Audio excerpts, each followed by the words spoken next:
Good morning guys, welcome to the new vlog. आज आम्ही लवकरच आवरलं होतं आणि सकाळचं ब्रेकफास्ट करून निघालो होतो बाहेर. आज आमचं थोडंसं काम होतं. मी आणि किट्टू दोघीच निघालो होतो आणि आम्ही बाहेर निघालो आणि ट्रॅफिक नाही लागणार असं तर कधी होऊच शकत नाही.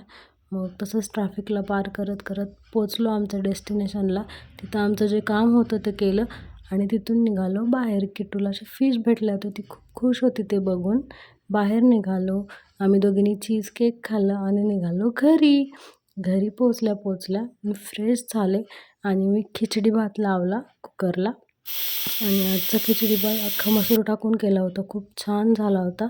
मस्त बिग बॉस बघत बघत आजचं डिनर एन्जॉय केला आणि मला ना विजडम टूथ यायला लागला आहे, त्यामुळे मला खूप त्रास होतो आहे जेवण करायला आणि माझा घसा पण दुखतो, म्हणून मी पेन किलर खाल्ली, मस्त स्किन केअर केलं आणि चाललोय झोपायला. बाय, भेटूया उद्या एका नवीन व्लॉगमध्ये.